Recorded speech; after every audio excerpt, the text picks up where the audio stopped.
Hello everyone, welcome back to my channel. Today I will teach you the partial molar quantities. So I will tell you what are the partial molar quantities and why we need to use the concept of the partial molar quantities. It is very much important to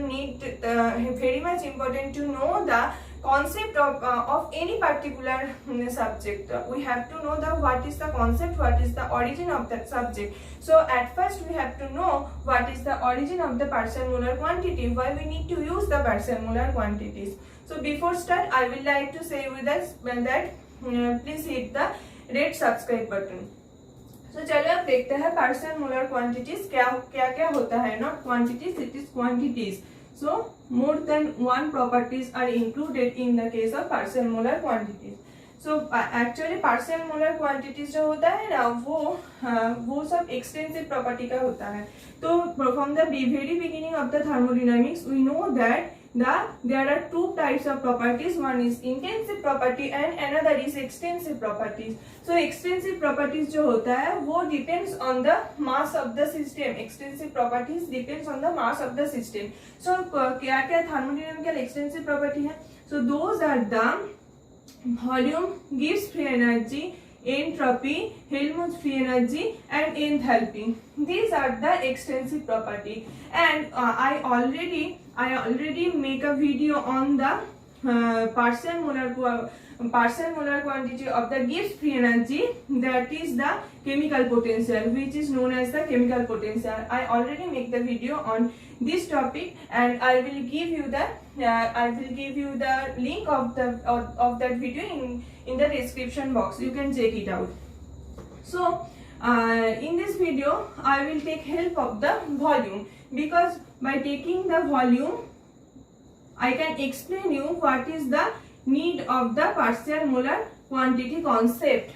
So what is the need of the partial molar quantities concept? That is, I am taking a volume. So partial molar quantity concept is used in the mixing state. In the mixing state or mixture, partial molar quantity concept is used in the mixing state or the mixture. So volume. Let's assume that there are 100 ml of water, 100 ml of water, and we are adding 1 ml of water in it.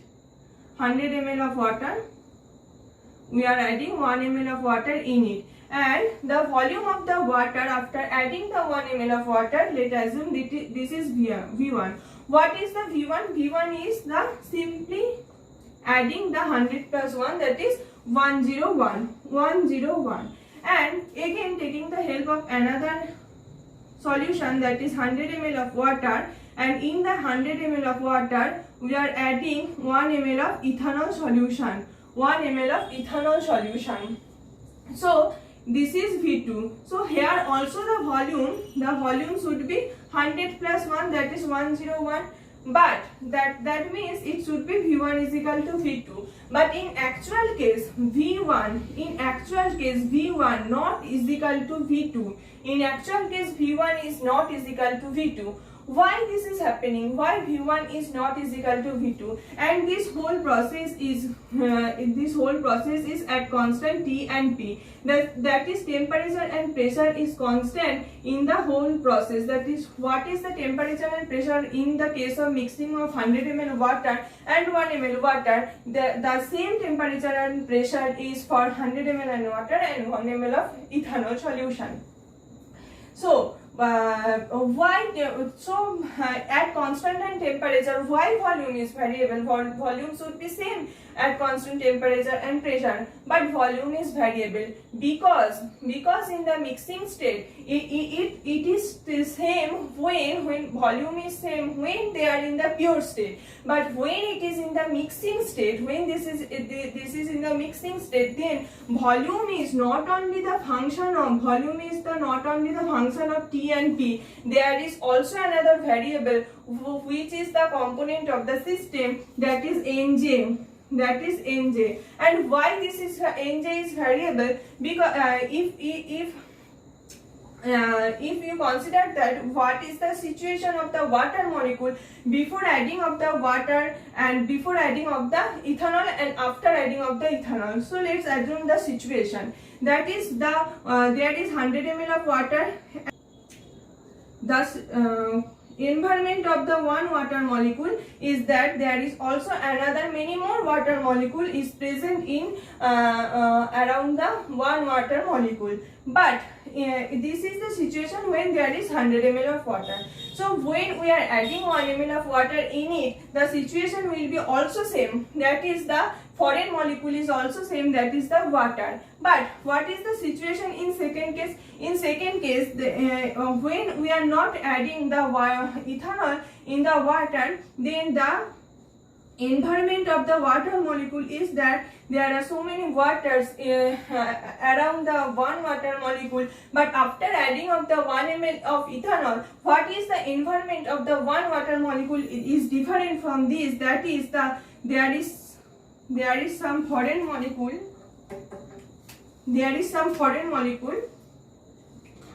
is also present around the water molecule. There is some foreign molecule is also present around the water molecule. That means if this is the situation of the before adding of the ethanol, that is this is the environment of the water molecule before adding of ethanol, then after adding of the ethanol, the environment will change. That means that volume is also, that's why volume is also changed. That is, volume is not 100 plus 1, that is 101. It is not the simple addition rule. It is not that the simple addition rule. As the environment around the system is changing and as it is the extensive property, so it's also depend on some other variable which are the environment of the system, or in other word you can say that which is the mole number of the component which are adding. So that's why we need to know the concept of the partial molar quantities. So now it is clear that the volume, that is V, is not only the function of temperature and pressure. V in the mixing state, not only the function of temperature and pressure, this also the function of N1, N2 and so on and so forth. This is also the function of the component present in the system. So the V is in the mixing state, not only the function of the temperature and pressure, this is also the function of the component in the system, or also the environment of the system. So what is the partial molar volume? So partial molar volume, we are denoting partial molar volume is Vi, and as it is different from the molar volume, so a bar is here. So Vi, notation of the partial molar volume is Vi bar. Like that, I am taking the what are the extensive thermodynamical properties are those. So what are the notation, that is Gi bar, Hi bar, Ai bar, Si bar and Vi bar.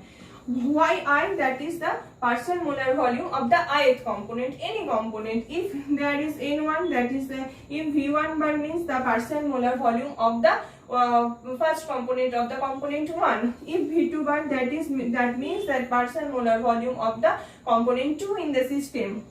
So what is the notation of the Vi bar? The notation of the Vi bar, the equation of the Vi bar is that what is the change of the volume with respect to the component present in the system at constant temperature, pressure, and when other component of the system is constant but only variable is the ith component. This is the notation of the Vi, and this is the expression of the Vi bar. That is the change of the volume of the system by adding some amount of the ith component in the system when the temperature and pressure and other component are constant in the system. This is known as the Vi bar. Like that, what is the Gi bar? Gi bar is that del G del Ni del G del Ni at constant T, P and Nj not is equal to I, and this is actually the chemical potential of the system. So this is the expression for the partial molar Gibbs free energy of the ith component, that is the change of the Gibbs free energy by adding of ith component in the system when the temperature, pressure and other mole fractions are the constant. So this is known as the chemical potential of the system. So if we are considering the partial molar quantities as X, if we are considering partial molar quantities of the is X, then what is the general expression for Xi? That is del X del Ni at constant T, P and Nj not is equal to I. That means that change in the change of the X by adding some little amount of the N and Ni at constant Tp and Nj not is equal to I. So this is the expression, general expression for the partial molar quantities. So that's all about the introduction of the partial molar quantities. In my next video I will tell more about this this part. So thank you for watching. See you again. See you in the next video. Bye.